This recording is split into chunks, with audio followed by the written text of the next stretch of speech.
할렐루야. 반갑습니다. 옆에 분들과 인사합시다.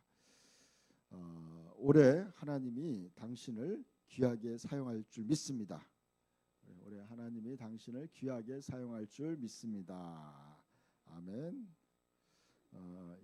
2025년도까지 예수님이 오실 거라고 생각했어요. 그래서 2025년에 안 올 거라고 생각했어요. 근데 그 당시에 한 1900년도 말 정도에 미국의 어떤 예언하시는 분이 2025년도를 예언하더라고요. 그래서 그거 뭐 너무 멀은 얘기고 그 전에 예수님 오시겠지 생각했는데 2025년이 생각보다 빨리 왔습니다. 그래서 오늘 제가 말씀의 설교 제목을 한번 보여주시면 그 그림 화면도 보여주세요. 한번 읽어볼까요? 당신은 천국에 생각보다 빨리 갈 수 있다. 화면을 좀 보여주시면서요. 여러분 천국에 생각보다 빨리 갈 수 있다는 거예요. 빨리. 제가 받은 감동이었어요. 그래서 여러분 생각보다 더 천국에 빨리 갈 수 있어요. 그런 것 같지 않아요? 요즘에 러시아에서 핵을 쏘겠다고 하죠. 뭐 이란에서도 그렇죠. 뭐 진짜 세계 3차 대전이 일어난다는 그런 수많은 예언과 또 그러한 뉴스들을 듣게 되죠. 그러니까 여러분 생각보다 또 위에 북한에 있는 김정은도 쏘겠다고 하고. 그런데 우리나라 사람들 굉장히 이 불감증이 있는 것 같아요. 그러니까 이 전쟁이 일어난다는 거에 대해서 굉장히 사람들이 실감을 못 느끼는 것 같아요. 막 늑대 소년 같아요. 늑대 소년. 소년이 늑대가 나타났다 그랬더니 거짓말을 했더니 진짜 늑대가 나타나도 사람들은 안 믿죠. 그게 오늘날 현실이라고 생각해요. 그러니까 예수님이 오신다고 했지만 우리는 수천 년 동안 예수님에 대해서 좀 너무 등한히한 게 아닌가. 여러분 진짜 저는 주기적으로 천국에 대한 또 지옥에 대한 것들을 많이 묵상하려고 해요. 왜냐하면 이것이 영원한 인간들의 운명이기 때문에 그래요. 그래서 그것을 의식하는 거죠. 그래, 내가 지옥에 가면 안 되지. 영원한 지옥에 가면 안 되지. 그러니까 사람들은요 공통적인 특성이 그거예요. 설마 그런 일이. 그러니까 안일하게 생각하는 거죠. 그리고 저는 그거는 지혜롭지 못하다고 생각해요. 정확한 실제를 알아야 된다고 생각해요. 그러니까 천국이 생각보다 빨리 갈 수 있다고 했을 때 우리는 어떻게 해야 될까? 나는 진짜 천국에 합당한 자로 준비되어 있는가?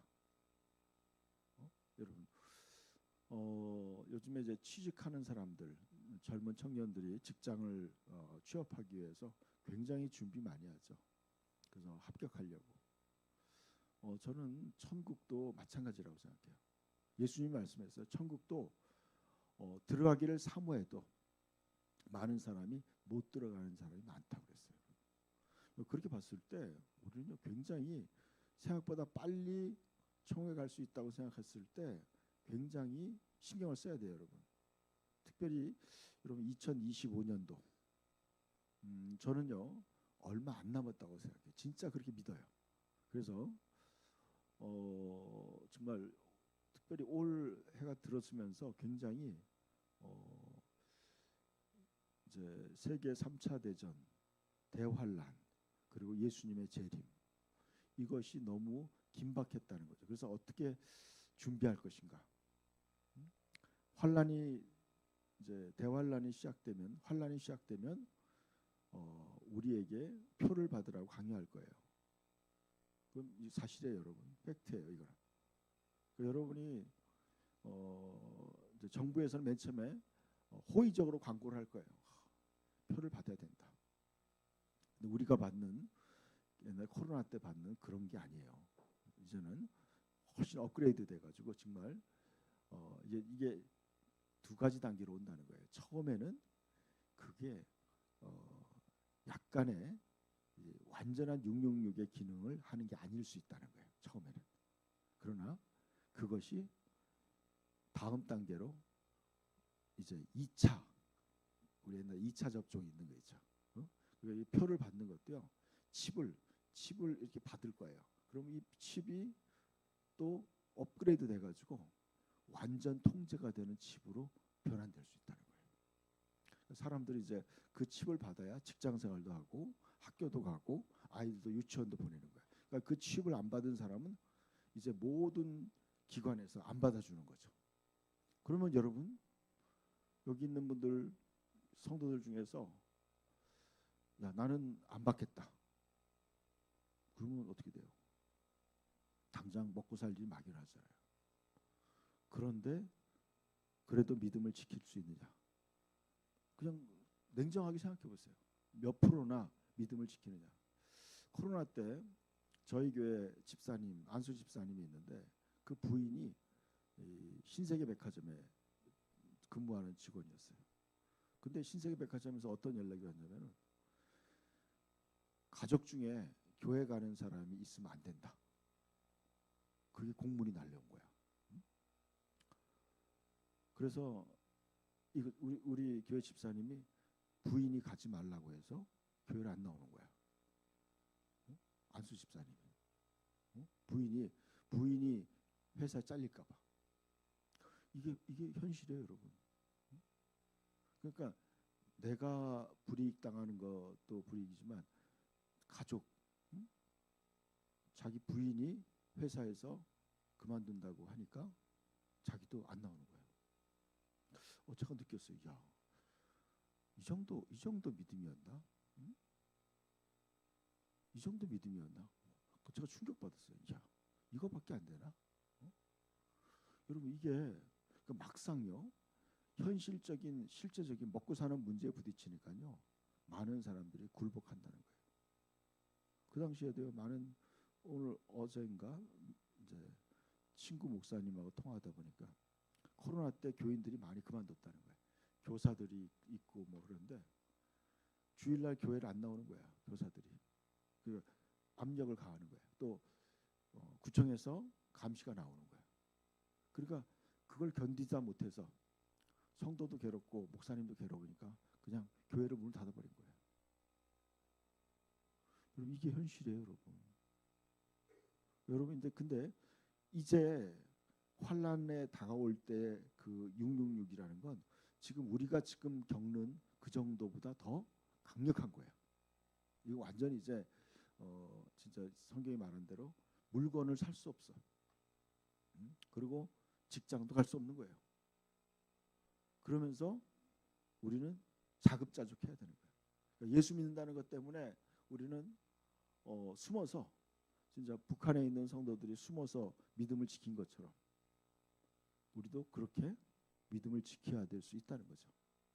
또 초대교회 성도들이 로마의 박해 속에서 믿음을 지켰던 것처럼 우리도 믿음을 지켜야 되는 시간들이 온다는 거예요. 그때 이겨내려면 어떻게 되냐? 말씀을 외워야 된다는 거예요. 그러니까 성경을 다 빼앗기는 시대가 온다는 거예요. 성경을 다. 여러분 그러니까 여러분이 말씀을 대부분 외워야 돼요. 외우고 찬양도 외우고 그래서 그냥 믿음을 자기 스스로 자급자족해야 돼요. 목사님을 만날 수 없을 수도 있는 거예요. 그러면 자기가 자기 스스로의 믿음을 자가 발전해야 되는 거죠. 자기가 기도해서 성령의 음성을 듣고 그 은혜를 또 가족들과 나누고 또 같이 있는 몇몇 사람과 나눠야 되는 거예요. 그러니까 그런 믿음이 준비되어 있지 않으면요, 여러분이 마지막 때 환란을 통과하고 또 부활의 영광에 동참할 수 없다는 거예요. 이게 우리 현실이에요. 그래서 오늘 저는 예레미야서의 말씀, 우리가 계속 주제 말씀이었어요. 한번 다시 보겠습니다. 같이 읽어볼까요? 여호와의 말씀이니라. 너희를 향한 나의 생각을 내가 아나니 평안이요 재앙이 아니라 너희에게 미래와 희망을 주는 것이니라. 그랬어요. 여러분, 하나님의 큰 계획이 있어요.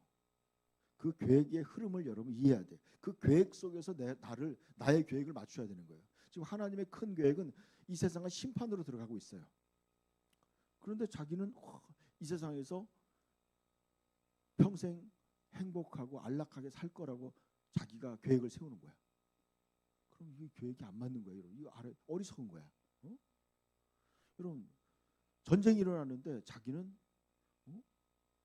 새로운 사업을 시작하겠다고 계획을 다 세워놨어. 그럼 전쟁이 일어나면 아무것도 못하는 거 아니에요, 여러분? 그러니까 하나님의 큰 계획이 어떻게 흘러가는지 알아야 돼요. 지금 이 세상은요, 침몰하는 타이타닉호와 같은 거예요. 이 세상은요, 지금 침몰하고 있는 거예요. 여러분, 그거 아셔야 돼. 아무리 화려한 문화와 문명도 하나님의 지금 심판 속으로 지금 들어가고 있어요, 여러분. 이게 현실이야. 그런데 그 심판은 어떤 거냐? 결국은 우리에게 영원한 미래를 그러니까 애굽의 10가지 재앙은 누구를 위해서 내린 거예요? 이스라엘 백성들을 위해서 내린 거예요. 이스라엘 백성들을 놓아주게 하려고. 이스라엘 백성들을 노예로 삼은 거에 대한 원수를 갚아주는 거였어요. 그들을 탈출시키는 거였어요. 똑같은 거예요, 여러분. 세상에 오는 환난은 그리스도인들을 영원한 천국, 영원한 출애굽이죠. 이 세상의 죄와 사망의 시스템에서 노예살이하는 우리들을 완전한 자유 가운데, 영원한 행복 가운데로 이끌어가는 그런 계획이에요. 그 하나님의 큰 계획을 이해할 때 여러분 어떻게 돼요? 그 계획을 이해하지 못한 사람들은 모세를 원망한 거야. 이스라엘 백성들이 모세를 원망했어요. 근데 그거 결국 탈출해가지고 광야를 갈 때도 계속 원망한 거야. 그래서 그들은 가나안 땅에 못 들어간 거예요. 우리가 지금 똑같아요. 우리가 결국엔 우리는 지금 천국까지 가기 위해서 우리는 이 하나님의 계획 속으로 이제 우리는 순종하며 가는 거예요. 그래서 그 하나님의 큰 계획 속에서 자신의 영원한 운명을 계획해야 돼. 야, 나는 이 고비만 넘기면 영광스러운 미래가 보장되는구나. 이거 넘기자. 그리고 여러분 학생들이 공부할 때 보면 느끼는 거예요. 여러분 모든 그 젊은 날, 20대 그 왕성한 그 젊음을 다 내려놓고 하루 종일 도서실에서 공부하는 거예요. 왜 그렇게 했어요? 그 이후에 그런 영광스러운 그런 미래를 꿈꾸기 때문에 그렇게 희생하는 거예요. 저는 신앙생활이 여러분 우리 믿음의 조상들 카타콤이라는 곳 지하 동굴에서 평생 동안 믿음을 지킨 사람들이 얼마나 많아요. 근데요 그 사람들은 아마 지금 영원한 천국에서 영원토록 즐거워하고 기뻐할 줄 믿습니다. 여러분 우리도 이제 우린 지금까지 너무나 편안하게 신앙생활을 했어요. 어떻게 보면은 이제는 우리에게도 뭔가 환난이 오고 있어요. 이 환난은 뭐냐? 우리의 믿음을 정결하게 하는 거예요. 그러니까 불로 연단한 금을 사서 너희의 믿음을 부요하게 하고. 이게 예수님이 하신 말씀이에요. 라우디게어에 대해. 불로 연단된 금을 사서 부요하게 하라. 여러분에게 당하는 시험, 어려움을 갖다가 믿음을 단련시키는 기회로 삼아야 돼요. 고난을 고난으로 끝내는 게 아니라 이 고난을 통해 나의 믿음을 온전한 믿음으로 승화시키기를 축원합니다.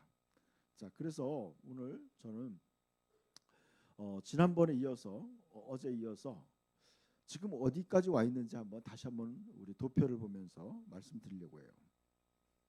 다음 화면에 보시면은 자, 지금 우리는 대환란과 성도의 부활을 앞두고 있어요. 그리고 이제 우리가 예수님이 다시 오는 시간에 부활해서 어린 양의 혼인잔치에 참석하게 되죠. 그리고 예수님과 함께 지상에 재림하게 돼요. 그리고 1000년 동안 왕국이 시작되는 거예요. 그러니까 우리는 지금요 예수님의 재림을 앞두고 있는 거예요. 생각했던 것보다 더 빨리 올 수도 있어요, 여러분. 몇 년 안 남을 수도 있는 거야. 한 자리 숫자일 수도 있어요. 저는 그렇게 믿어요.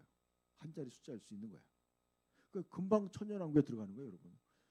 10년도 안 돼서 천년왕국에 들어갈 수 있다는 거예요, 그거.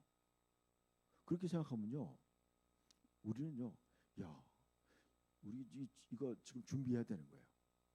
자, 예수님이 요한복음 14장 말씀 읽어볼까요? 예수님은 다시 말씀하셨다. 너희는 마음에 근심하지 말아라. 하나님을 믿고 또 나를 믿어라.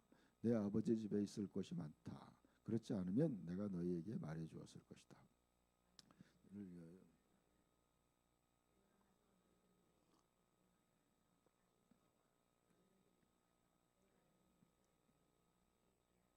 아멘.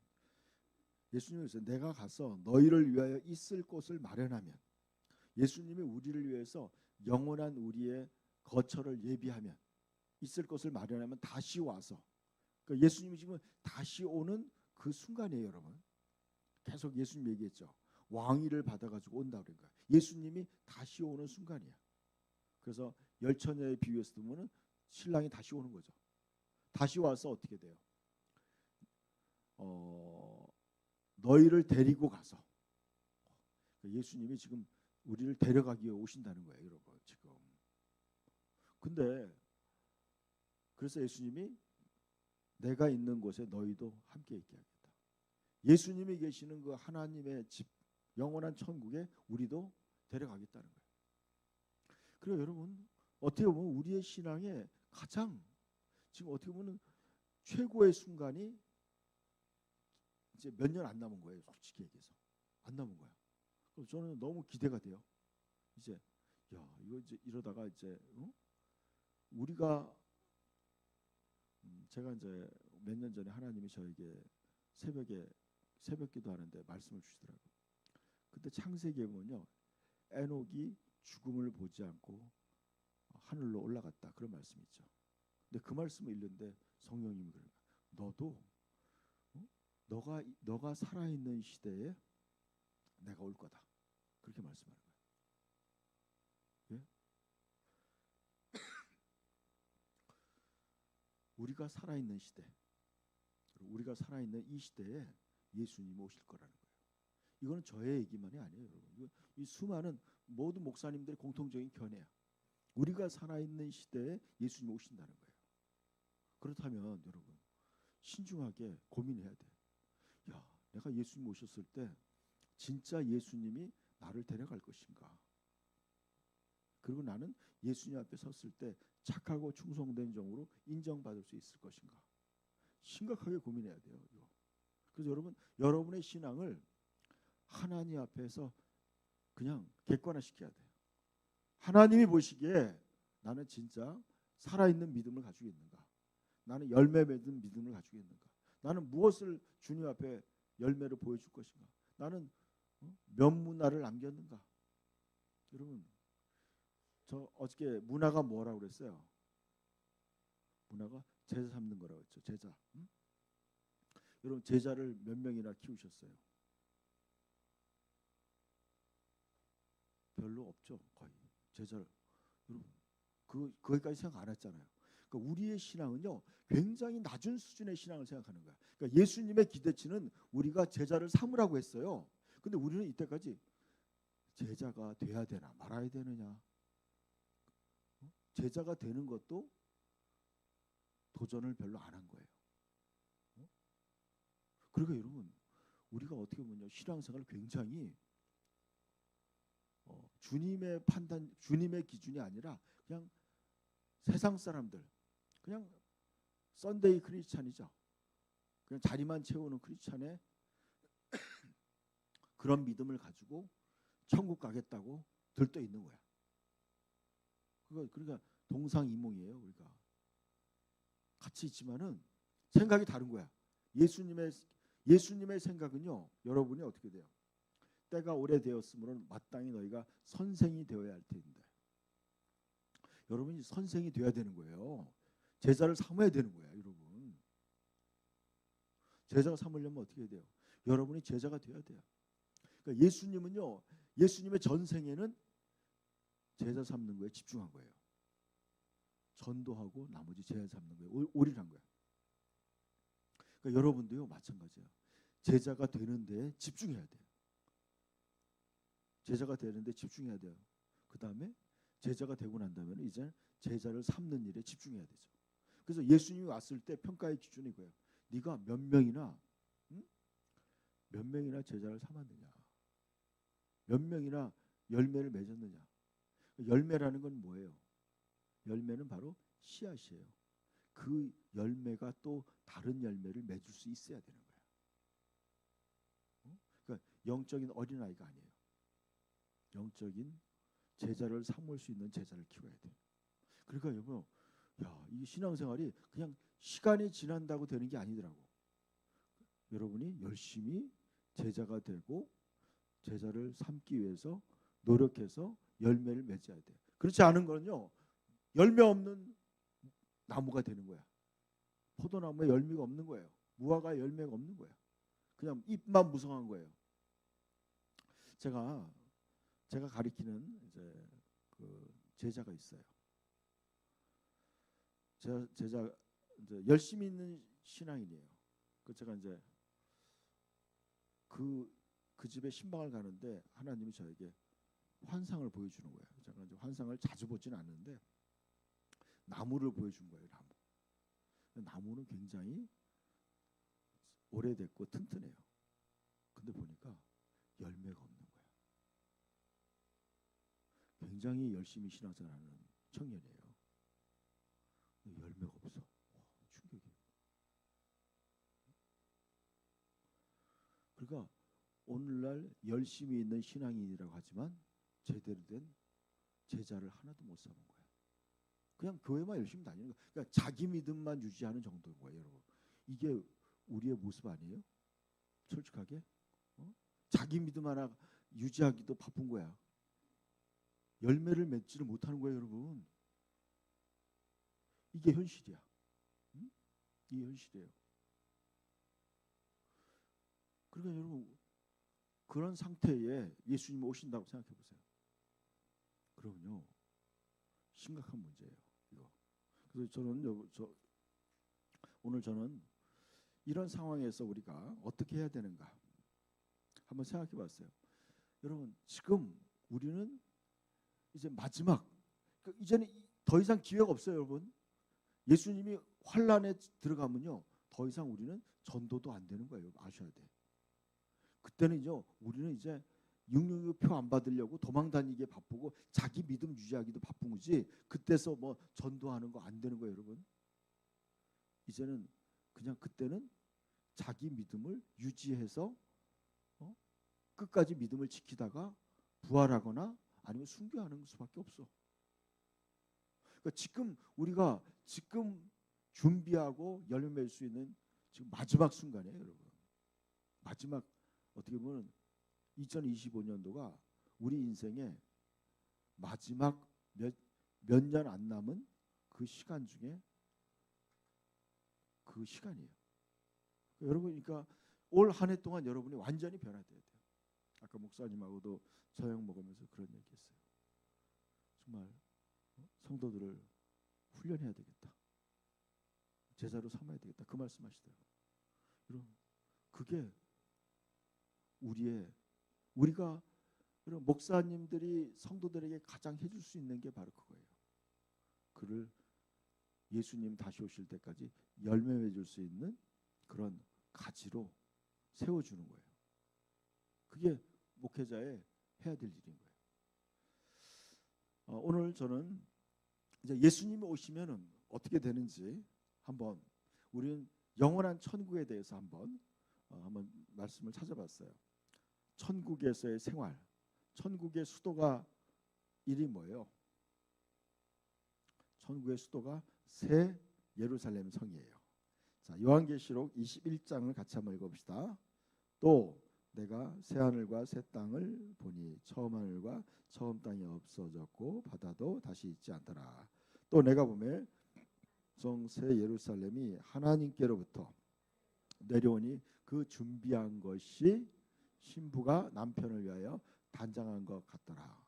내가 들으니 보좌에서 큰 음성이 나서 이르되 보라, 하나님의 장막이 사람들과 함께 있음에 하나님이 그들과 함께 계시리니 그들은 하나님의 백성이 되고 하나님은 친히 그들과 함께 계셔서 모든 눈물을 그 눈에서 닦아주시니 다시는 사망이 없고 애통하는 것이나 곡하는 것이나 아픈 것이 다시 있지 아니하리니 처음 것들이 다 지나갔음이로라 그랬어요. 여러분 아까 그랬죠. 천년왕국이 끝나고 난 다음에요. 이제 우리는 이 지구가 없어지는 거야. 천년왕국이 끝나고 나면 최후의 심판 후에 없어져요. 그리고 새 하늘과 새 땅이 나타나요. 새 하늘과 새 땅. 그리고 또 하늘에서부터 뭐가 내려요? 도시가 내려오는 거예요. 새 예루살렘이나 도시. 이게 새 예루살렘은 천국의 수도야. 이 이제 요한계시록에 보면요, 이 수도가 크기가 높이가 2,200km예요. 폭이 2,200km예요. 성벽의 두께가 65m예요. 근데 이 여기는 이 성벽은 벽옥으로 되어 있다는 거예요. 벽옥을 다른 번역에서 보니까 다이아몬드예요. 다이아몬드. 실제예요, 여러분. 여러분 성벽의 두께가 2,200km 높이로 이 벽이 유지되려면요 어떻게 해야 돼요? 이 재료가 엄청나게 강해야 되는 거예요. 그래서 그 성벽이 재료가 다이아몬드예요. 그리고 두께가 65m예요. 그러니까 여러분 이 성벽에 문이 12개가 있어요. 동서남북 문이 3개씩 있어. 4-3-10이에요. 그러니까 어떻게 돼요? 제가 생각해 봤어요. 성을 들어가는데 어떻게 돼요? 성에 문이 있잖아요. 문이 하나의 진주로 되어 있어요. 한 덩어리로. 그래서 성문을 딱 열고 들어가면 어떻게 돼요? 성벽 두께 65m를 지나가야 돼요. 성벽 두께가 65m니까 65m를 지나가서 성에 맑은 정금으로 된 길이 나오는 거예요. 그리고 거기에 생명수의 강이 흘러가고 그 아름다운 영광스러운 그것이 바로 천국의 수도인 새 예루살렘에 거기는 하나님과 함께 있는 거예요. 거기 하나님이 그들과 함께 있는 거예요. 그러니까 거기 하나님이랑 함께 사는 거예요. 근데 보니까 그것이 어떻게 되냐? 하나님께로부터 하늘에서 내려오는 거예요. 이 도시가. 근데 그래서 이 사도 요한이 높은 산에서 그걸 본 거야. 도시가 내려오는 걸 본 거야. 이게 실제라는 거예요. 근데 그 준비한 것이 여러분 하나님이 우리를 위해 준비한 것이 뭐예요? 남편을 위하여 단장한 것 같다. 신부가. 그러니까 여러분 우리 자매들이 결혼할 때 최고의 아름다운 모습으로 단장하잖아요. 그것처럼 하나님이 우리를 위해서 이 엄청난 여러분 저는 에덴 동산보다 더 아름다운 곳인 거예요. 지금 있는 천국보다 더 아름다운 곳이야. 그것이 하나님이 정말 최고의 작품 아름다운 도시를 신부가 남편을 위하여 단장한 것처럼 그 준비하신 그 엄청난 도시가 새 예루살렘의 도시가 내려오는 거예요. 여러분 거기에 들어가서 살기를 축복합니다. 여러분 이게 소망이에요. 여러분 저는 너무 기대가 돼요. 여러분 하나님이 얼마나 멋지게 그 도시를 만들었을까. 여러분 거기서 저는 살고 싶어. 그게 소망이에요, 여러분. 뭐 이 땅에서는 뭐 집도 없어요. 그렇지만 거기에 그 영원한 하나님의 나라에 영원히 있을 집이 있다는 것 때문에 저는요 거기에 대한 소망이 있어서 별로 그런 거에 관심 없어요. 여기 오기는 뭐 나그네 길이니까 여기서는 좀 불편하게 살더라도 영원히 잘 살고 싶어요. 거기서. 아멘. 근데 저는 4절의 마지막이 너무 놀라운 거예요. 처음 것들이 다 지나갔음이로라. 여러분 최후의 심판까지 예수님의 재림, 어린 양의 혼인잔치, 천년왕국, 그 다음에 곡과 마곡의 시험, 최후의 심판까지 다 뭐예요? 하나님의 관점에서는 처음이라는 거죠. 처음. 저는 이 말씀이 너무 놀라운 거야. 여러분 이 모든 것이 하나님의 영원한 관점에서 하나님의 계획 속에서 처음이라는 거예요. 여러분 이해 가세요? 그러니까 우리의 인생은요, 우리의 영원한 인생은 이제 본격적인 인생은 시작도 안 한 거예요. 여러분 다 처음이야. 다 처음. 응? 그러니까 원래 본론은 아직 여러분 이 영원한 처음 것들 다 지나간 거예요. 그리고 하나님은 이제 뭐예요?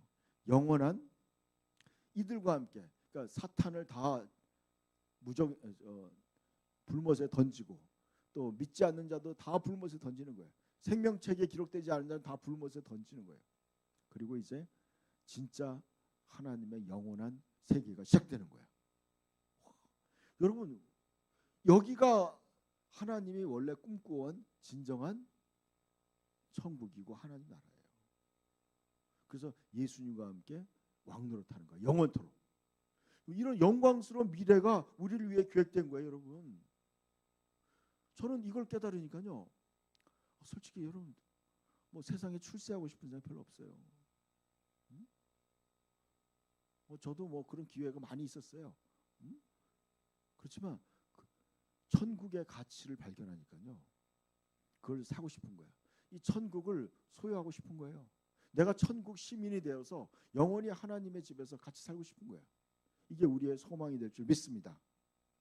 여러분 우리가 우리의 관점을 몇십 년 안 되는 몇 년 안 되는 이 너무나 짧은 이 땅에서의 삶에 안락함에 취해서 영원한 걸 놓치는 어리석음을 범하지 말기를 축복합니다. 여러분 우리가 그런 소망이 없다면 뭐하러 여기 나와서 연초에 나와서 이렇게 앉아 있겠어요? 이 엄청난 하나님의 소망, 우리를 영원히 그곳에 살게 하기 위해서 예수님이 이 땅에 오신 거예요. 그래서 우리의 죄의 문제를 해결하신 거예요. 예수님이 우리를 위해서 죄의 문제를 다 짊어지고 죽으시고 부활해서 우리에게 영원한 생명을 준 거예요. 우리 이제 부활의 생명, 영원한 생명을 가진 줄 믿습니다. 그래서 이 부활의 생명을 활성화시켜야 돼요. 성장시켜야 돼. 믿음을 성장시켜야 돼요. 그래서 믿음을 키워서 믿음의 열매를 맺어야 돼요. 꽃을 피고 열매를 맺어야 돼. 그런 사람들이 어떻게 돼요? 자, 그 다음 말씀을 보시면 알게 돼요. 읽어봅시다. 자, 5절부터 읽읍시다. 자, 읽읍시다. 보좌에 앉으시니가 이르시되 보라 내가 만물을 새롭게 하노라 하시고 또 이르시되 이 말은 신실하고 참되니 기록하라. 또 내게 말씀하시되 이루었도다. 나는 알파와 오메가요 처음과 마지막이라. 내가 생명수 샘물을 목마른 자에게 값없이 주리니 이기는 자는 이것들을 상속으로 받으리라. 나는 그의 하나님이 되고 그는 내 아들이 되리라. 그러나 두려워하는 자들, 믿지 않는 자들과 흉악한 자들과 살인자들과 음행하는 자들과 점술가들과 우상 숭배자들과 거짓말을 모든 자들은 불과 유황으로 타는 못에 던져지리니 이것이 둘째 사망이라.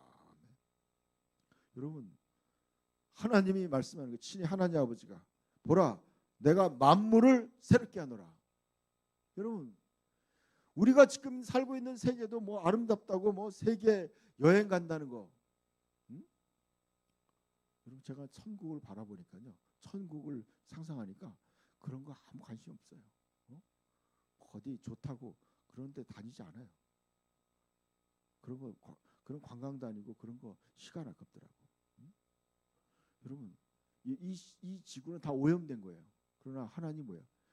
보라 내가 만물을 다 새롭게 하더라. 하나님 모든 만물을 새롭게 창조하는 거예요. 또 말씀하시되 이루었도다. 이룬 거예요. 다 하나님이. 이 하나님의 영원한 계획을 하나님이 성취해 가는 거예요.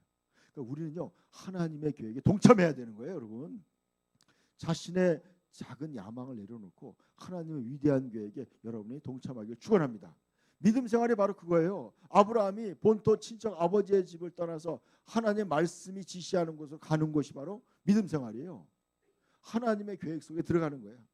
하나님이 말씀하는 곳에 내가 그 계획 속에 동참하는 거예요. 이게 비전이에요. 이게 비전이에요. 여러분의 비전이 바뀌어야 돼요.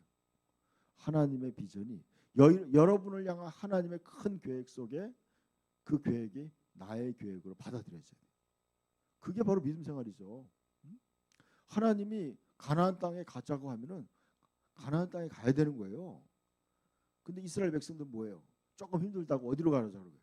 다시 에집트로 돌아가자고 막 그랬잖아요. 원망하고 불평하고. 여러분, 믿음 생활은 어디로 가는 거예요? 하나님의 지시하는 곳으로 가는 거예요. 그래서 하나님이 그랬어요. 나는 알파와 오메가요, 처음과 마지막이다. 여러분, 하나님은요, 온 세계를 한눈에 보시는 거야. 과거와 현재와 미래를 한꺼번에 보시는 거야. 이렇게 한꺼번에. 우리는 여기서 이렇게 보는 거지만 하나님은 온 세계를 다 한눈에 보시는 거예요. 누가 여러분, 하나님의 관점으로 여러분이 인생을 다시 조명해야 돼요. 그럴 때요, 하나님의 말씀이 다 진리인 거예요. 그래서 여러분의 관점을 점점 변화시켜야 돼요. 요즘에는 사람들이 너무나 뭐 패스트푸드라고 그러죠. 너무 빨리빨리. 그냥 너무 즉석. 배달도 뭐 즉석으로 오고 뭐 모두 즉석으로 하니까 신앙도 하나님도 그렇게 생각하는 사람들이 있어요. 그게 아니더라고요. 여러분, 하나님은요, 그런 패스트푸드 같은 그런 분이 아니에요. 여러분이 하나님을 여러분의 관점으로 하나님을 이해하면 안 돼요. 그러니까 하나님이 계신 그대로 여러분이 그분에게 맞춰서 다시 한번 세상을 보는 거예요. 그러니까 세상이 정리가 되더라고요. 이해가 되는 거예요. 그러니까 내 관점으로 성경을 읽으면요, 성경이 이해가 안 돼. 그러나 하나님의 관점으로 보니까 하나님이 맞은 거예요. 하나님의 말씀이 맞아요, 여러분. 아멘. 여러분, 예수님이 야이로 회장의 딸의 그 회당장 야이로의 딸이 죽었을 때 예수님이 뭐라 했어요? 이 딸이 자고 있다 그랬어요. 근데 다 비웃었죠. 근데 예수님의 말씀이 뭐예요? 맞았어요. 예수님이 다시 살렸잖아요. 그래, 여러분, 우리는 눈에 보이는 현상보다 예수님의 말씀이 진리인 걸 믿습니다. 그대로 되는 거예요, 여러분. 근데 7절에 보니까 읽읍시다. 이기는 자는 이것들을 상속으로 받으리라. 나는 그의 하나님이 되고 그는 내 아들이 되리라. 여러분, 이기는 자가 되어야 될 줄 믿습니다. 극복하는 자, overcomes라고 해요. 극복해야 돼요. 여러분의 어려움들 극복해 나가야 돼요. 조그만 어려움이 와도 막 그냥 불평하고 원망하는 게 아니라 이겨내야 돼요. 그러니까 여러분, 나약한 자들을 하나님이 자녀로 삼는 게 아니더라고. 이기는 자가 돼야 돼요. 강력해야 돼요, 여러분. 시험이 왔을 때 시험을 이겨내야 돼. 인내하고 참고 견뎌내야 돼요. 믿음을 지켜야 돼. 목숨 걸고 지켜내야 돼. 변명하지 말아요, 여러분. 그거 안 통해요, 하나님 앞에. 하나님은요, 이기는 자들이 이것들을 상속받는 거예요. 그 여러분, 그러니까 강한 군사로 훈련돼야 돼요. 강한 군사로. 그러니까 여러분, 목사님이 훈련시킬 때요, 훈련에 동참해야 돼요. 목사님이 새벽 기도하자, 새벽 기도하고, 목사님이 금요 기도하자, 뭐 특별 집회한다, 그 훈련 받아야 돼요, 여러분. 훈련을 받아야 장교가 되는 거예요. 이해 가세요? 논산훈련소에서 한 달 훈련 받으면 사병이 되고, 6주 훈련 받으면 하사관 되고, 또 4년 훈련 받으면 소위가 되는 거야. 장교가 되는 거예요, 여러분. 그러니까 훈련을 여러분이 얼마나 받느냐에 따라 여러분 영적인 여러분의 그것도 달라지는 거예요. 군사가 달라지는 거예요.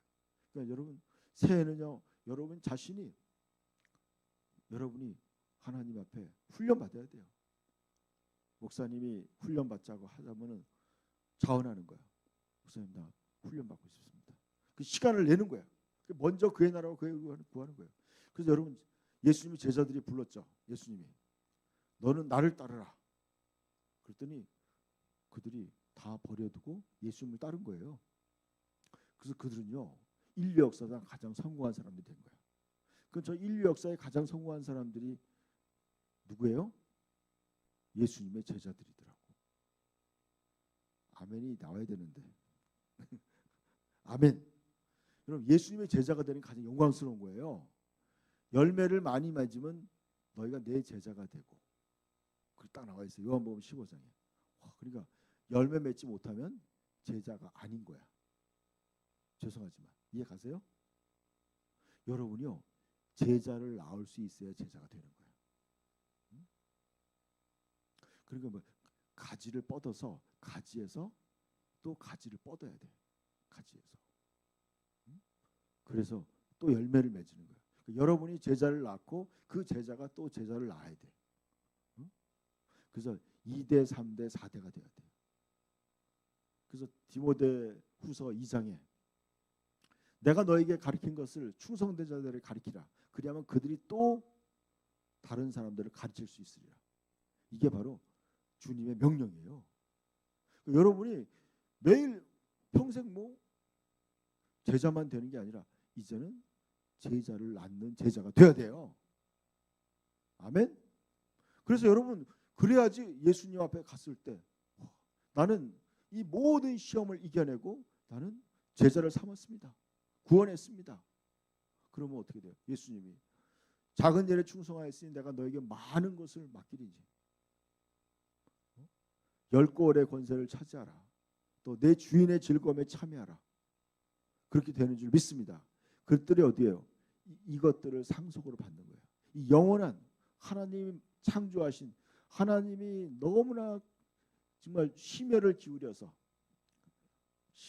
신부가 남편을 위해 단장한 것처럼 모든 하나님의 사랑과 관심을 다 쏟아부어서 만든 그 영원한 예루살렘 성에서 내가 사는 거예요. 그러나 어떤 사람들 두려워하는 자들 이것이 이제 좀 번역이 조금 애매해서 다른 번역은 비겁한 자들 비겁한 자들은 안 된다는 거예요. 또 믿음이 없는 자들 믿지 않는 자들 그들도 안 돼요. 흉악한 자들도 안 돼요. 살인자들도 안 돼요. 음행하는 자들 안 돼요. 점술가들도 안 돼요. 우상숭배자들도 안 돼요.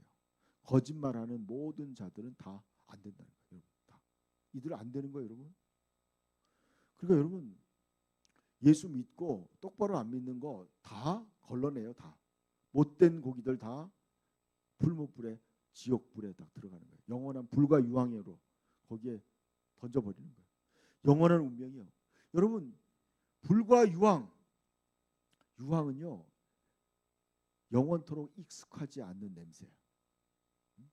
그 유황이 타는 그 독한 연기와 불 거기에서 영원한 시간을 보내는 거야.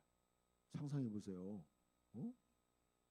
우리 청년들이 찜질방에 갔다 오더니 그런 얘기하는 거. 와, 찜질방 뜨거워서 힘들어서 지옥 못 가겠습니다. 그러더라고. 여러분 불가마에 들어가서 한 1시간만 있어 보세요. 견딜만 한지. 불가마에서 하루 종일 있는다. 여러분 거기 곱하기 몇이에요? 곱하기 무한대. 여러분 생각해 보세요. 비교도 안 되죠. 거기서 영원히 지내는 거예요. 이게 장난이 아니에요. 하나님이. 그래 여러분 지옥에 안 가려면 천국 가요. 둘 중에 한 군데밖에 없어요, 여러분. 그러니까 여러분 똑바로 믿든지 아니면 불못에 던져지 둘 중에 하나예요. 그러니까 장난이 아니야 이게 신앙생활이. 여기요 목숨 걸어야 되는 거야 신앙생활. 자 그래서 그럼 어떻게 하면 천국 갈 수 있는가? 구체적인 방법을 제가 이제 찾아봤어요. 잘 들어보세요. 어떻게 하면 천국 갈 수 있을까? 자 사도행전 2장에 나와 있어요. 사도행전 2장. 자 베드로가 설교를 했어요. 사람들한테 너희들 다 회개하라. 설교했어요. 그러니까 베드로의 설교를 듣고 찔려가지고 물어보는 거예요. 사람들이 이 말을 듣고 마음에 찔려 베드로와 다른 사도들에게 형제들 우리가 어떻게 하면 좋겠어? 우리가 어떻게 해야지 이 지금 천국 갈 수 있습니까? 물어본 거예요. 구원받을 수 있습니까? 그래서 베드로가 이렇게 얘기해요. 38절을 읽읍시다. 그래서 베드로가 그들에게 말하였다. 여러분 모두 회개하고 예수 그리스도의 이름 안으로 세례를 받아 죄 사함을 받으십시오. 그러면 성령님의 선물을 받을 것입니다.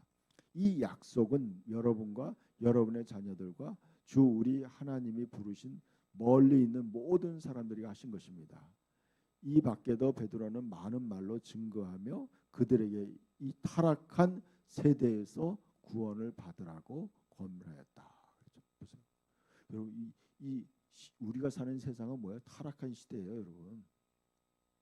베드로가 말할 때보다 훨씬 더 타락했죠. 구원 받아야 돼요. 어떻게 해야 돼요? 이제는 여러분들이 회개하라는 거예요. 회개는 뭐예요? 이제 거기서 나오라는 거예요.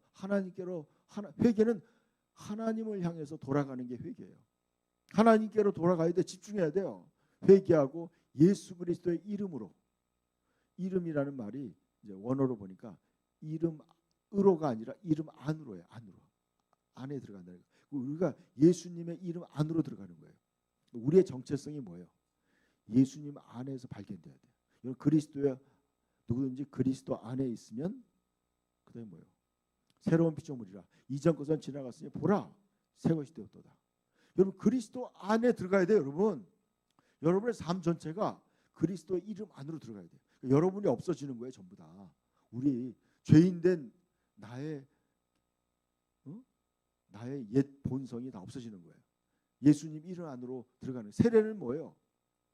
세례라는 것은 그 안으로 들어가는 거예요. 잠기는 거예요. 완전히 우리가 아버지 안으로 아들 안으로 성령 안으로 완전히 잠겨서 어떻게 돼요? 우리는 이제 나는 죽고 내 안에 그리스도의 생명으로 완전히 거듭나는 거예요. 그래서 뉴 크리에이션 되는 거예요. 그래서 우리는 회개하고 예수 그리스도의 이름 안으로 세례를 받아서 죄 사함을 받았어요. 그러면 뭘 받아야 돼요? 성령의 선물을 받는 거예요. 이제 하나님의 생명을 받는 거예요. 하나님의 생명. 자, 이것이 약속이에요. 이게 복음이에요. 복음. 이 약속. 이 약속은 모든 유대인뿐만 아니라 이방인 모든 사람이 해당된다는 거예요. 그리고 여러분 이것을 타락한 이 세대에서 구원받아야 됩니다. 아멘?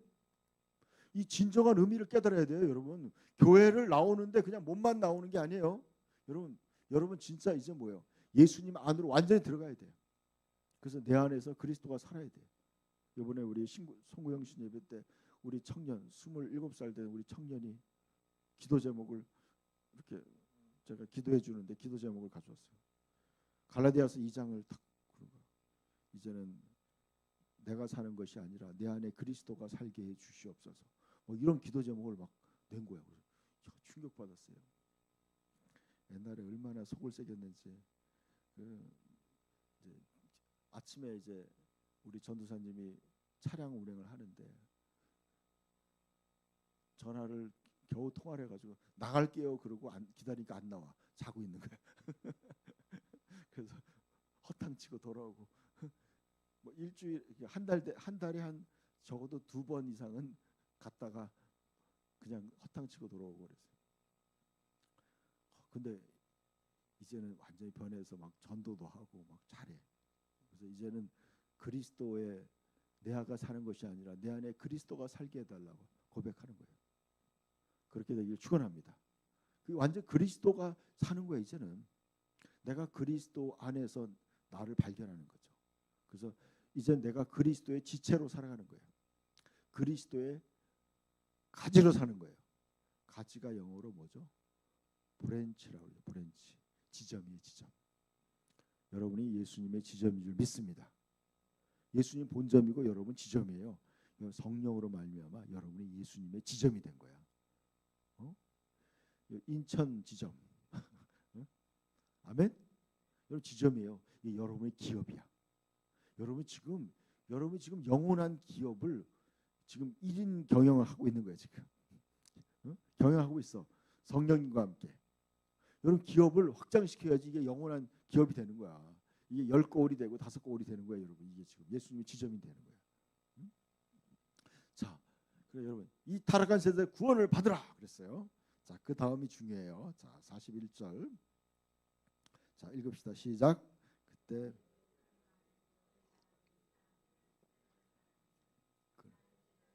3,000명이나 추가되었다. 그들은 계속 사도들의 가르침을 받고 서로 교제하며 성찬을 나누고 기도하는 일에 전적으로 힘썼다.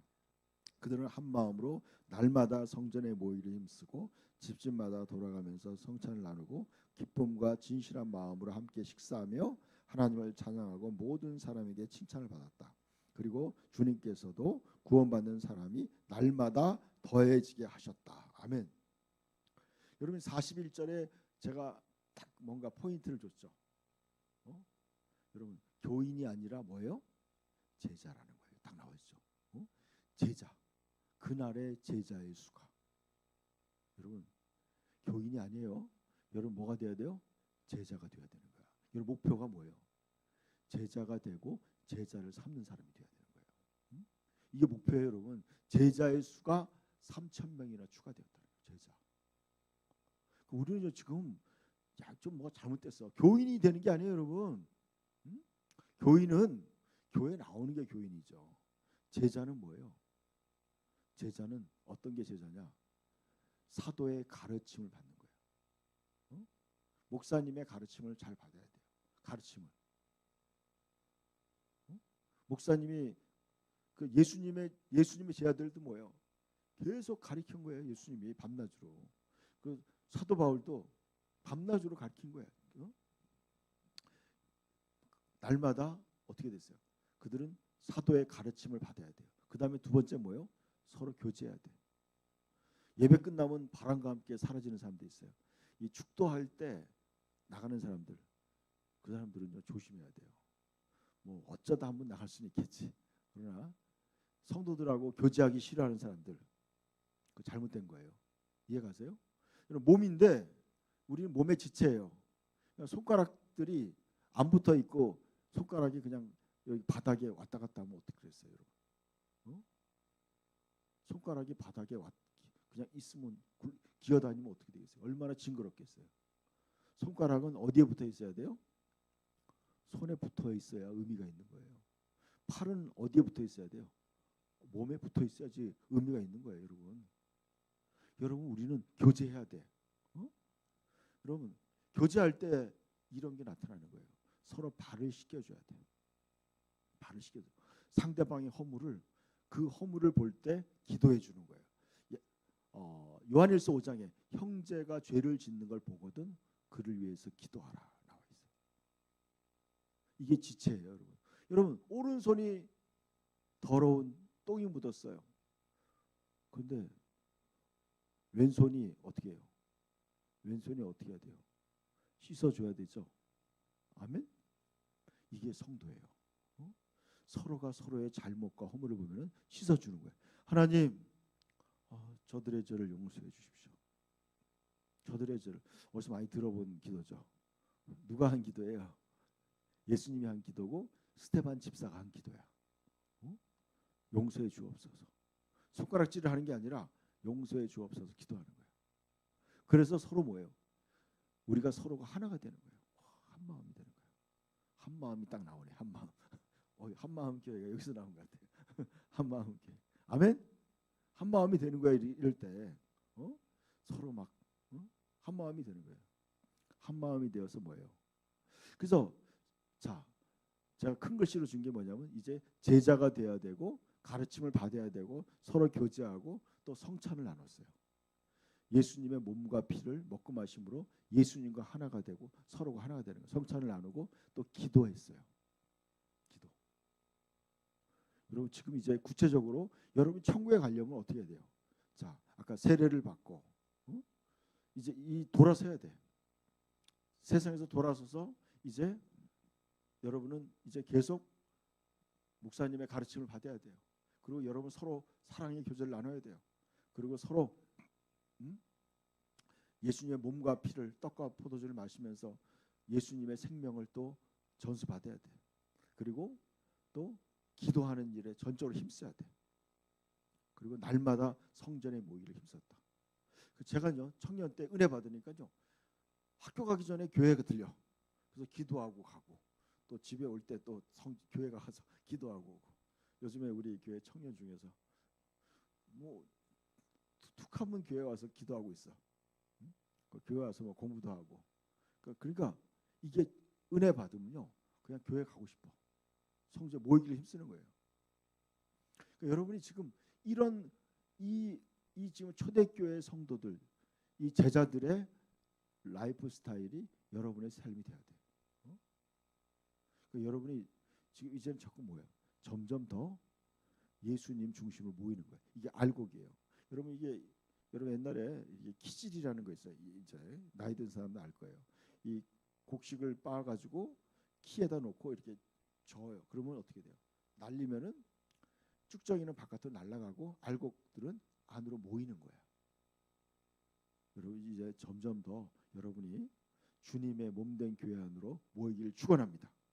이게 생활화돼야 돼요. 이제는 우리가 성경이 말하는 신앙생활로 본론으로 들어가야 돼요. 이제 여러분 성경은 이렇게 얘기하는데 세상은 뭐라 그래요? 모이지 말라. 응? 사탄은 우리를 모이기를 싫어하는 거야. 그리고 너희는 이제 예수님 사도들을 공회에서 잡아놓고 뭐 했어요? 도무지 예수의 이름으로 말하지 말라 그랬어요. 이해가세요? 근데 아까 우리는 뭐 예수님의 이름 안으로 세례를 받는 거야. 그러니까 사탄은요 점점 이제 어떻게 돼요? 666 표를 받으라고 그러고 모이지 못하게 할 거예요 아마. 여러분들은 여러분들도 유혹할 거야. 야 교회 그만 가라. 응? 기도 그만해라. 막 그럴 거예요 주변에서. 그런 말 들으면 어떻게 돼요? 사단이 여러분을 이제 믿음의 불을 끄는 거예요. 점점 여러분은 이제 세상에 휩쓸려가는 거죠. 그래서 여러분 이 신앙생활은 뭐예요? 여러분이요. 제가 이제 40년 동안 거듭난 지 40년이 넘었어요. 제가 경험해 보니까 그런 거예요. 성경의 말씀과 점점 일치돼야 돼. 점점 일치되는 신앙생활 하는 거예요. 그러다가 결국에는 이제 내가 이제 주님과 동행하는구나. 점점 예수 그리스도의 마음을 내가 갖게 되는 거예요. 그리스도의 마음을 내가 갖게 되는 거예요. 그래서 그리스도의 사랑을 드러내고 그리스도의 마음으로 살아가는 거예요. 이게 신앙생활이에요. 자, 그래서 여러분 이제 새해 들었으니까 이제 여러분 생각이 완전히 바뀌어야 돼요. 마지막 한 가지만 말씀만 저희가 더 하고 마치겠습니다. 자, 예수님이 마지막 때 이렇게 얘기했어요. 그러므로 마태복음 24장 44절에 이런 말씀을 하셨어요. 같이 읽읍시다. 이러므로 너희도 준비하고 있으라. 생각하지 않은 때 인자가 오리라. 충성되고 지혜 있는 종이 되어 주인에게 그 집 사람들을 맡아 때를 따라 양식을 나누어 줄 자가 누구냐. 주인이 올 때 그 종이 이렇게 하는 것을 보면 그 종이 복이 있으리라. 내가 진실로 너에게 이르노니 그 모든 소유를 그에게 맡기리라. 만일 그 악한 종이 마음에 생각하기를 주인이 더디 오리라 하여 동료들을 때리며 술 친구들과 더불어 먹고 마시게 되면 생각지 않은 날 알지 못하는 시각에 그 종의 주인이 이르러 엄히 때리고 외식하는 자가 받는 벌에 처하리니 거기서 슬피 울며 이를 갈리라. 그렇죠. 여러분 어떻게 해야 된다고요? 준비하고 있으라는 거야. 아까 저 얘기했죠. 준비하는 게 어떤 거예요? 여러분 목사님에게 열심히 말씀을 배우고 또 서로 교제하고 또 성찬을 나누고 또 기도하기를 힘쓰고 모여서 찬양하고 그러는 거예요. 이렇게 해야 돼요. 그렇게 하는 거예요. 준비하고 있는 거예요. 준비하고 있는 거. 준비한다는 건 여러분 준비된 상태로 살아가는 거야. 준비된 상태로. 근데 뭐가 준비되느냐? 자, 45절에 나와 있어요. 45절 읽읍시다. 충성되고 지혜 있는 종이 되어 주인에게 그 집 사람들을 맡아 때를 따라 양식을 나눠줄 자가 누구냐. 그렇죠? 그러니까 예수님이 뭘 원하는지 분명히 얘기하고 있어요. 어떤 사람이 돼야 돼요? 충성되고 지혜 있는 종이 돼야 돼요. 그러니까 예수님의 몸에 지체가 된다는 거예요. 그러니까 예수님이 여러분 이런 속담이 있어요. 어른들이 하는 속담인데 내 손이 내 딸이다. 들어보셨어요? 내 손이 내 딸이다. 그러니까 내 손을 내 마음대로 사용한다는 거죠. 그러니까 딸이 우리 이제 딸 가진 부모들은 딸이 정말 부모의 마음을 알아서 잘 부모의 뜻에 순종한다 그런 뜻이 같아요. 그렇지만 그 딸도 내 손만큼 마음대로 안 된다 그 뜻이겠죠. 자, 저는 이 말씀이 어떤 뜻이냐면 이거죠. 충성되고 지혜 있는 종이 된다. 그러니까 예수님의 마음과 일치된다는 뜻이에요. 예수님의 뜻에 순종하고 충성한다는 거죠. 그리고 지혜가 있다. 그러니까 주님이 원하는 것을 나도 그대로 느끼는 거죠. 깨닫는 거죠. 그러니까 주인의 마음을 시원하게 해주는 거예요. 예수님이 원하는 걸 분명히 캐치하는 거죠. 이런 사람이 된다는 거예요. 그래서 그 사람은 어떤 사람이냐? 주인에게 그 집 사람들을 맡아 때를 따라 양식을 나눠주는 거예요. 여러분, 이 양식은요, 저는 사람이 떡으로만 살 것이 아니라 하나님의 입에서 나오는 모든 말씀으로 살 것이다. 영혼의 양식과 또 육의 양식도 포함된다고 생각해요. 그러니까 뭐예요? 주님의 어린 양들, 예수님이 베드로에게 얘기했잖아요. 뭐라고 얘기했어요? 내 어린 양을 먹이라. 예수님이 그랬어요. 너가 날 사랑한다면 내 어린 양을 먹이라. 여러분, 주님의 어린 양들이 영적으로 기아 상태에 있는 거예요. 영적으로 메말라서 죽어가고 있는 거야. 하나님의 말씀을 먹어야 되는데 양들이 먹을 게 없어서 이단으로 가는 거야, 여러분. 헤매고 있는 거야.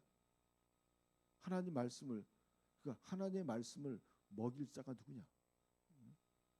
때를 따라서 매일매일 우리가 하나님 말씀으로 먹고 살아야 되는데 그 양식을 나눠줄 자가 누구냐? 그러니까 예수님의 재림을 기다리는 가장 중요한 건 뭐예요? 주님의 어린 양을 먹이는 거예요. 그게 주님을 사랑하는 길이야. 여러분, 예수님 다시 온다고 해서 여러분이 매일 뭐 기도원에 가서 박혀 있고 아니면 뭐 어디 가서 그게 아니더라고. 주님의 어린 양을 먹여서 다시 살려서 같이 천국 갈 준비를 하는 거예요.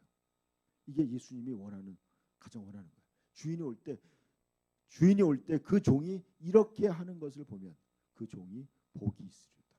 아멘. 예수님이 다시 올 때 지금 우리가 해야 될 일이 뭐예요? 우리가 주님의 사람들을 맡아서 한 명씩 제자 삼아야 돼요. 양육해야 돼. 영의 양식을 먹여야 돼요. 나만 먹는 게 아니라 내 믿음만 키우는 게 아니라 주변에 잃어버린 영혼들을 살리는 거예요. 그게 우리가 해야 될 일이야. 오늘 이제 저희 그 교회 청년이 이제 31살, 32살 된 여자 자매가 나올 때 만났더니 목사님, 제가 누구 만났어요? 그러는 거예요.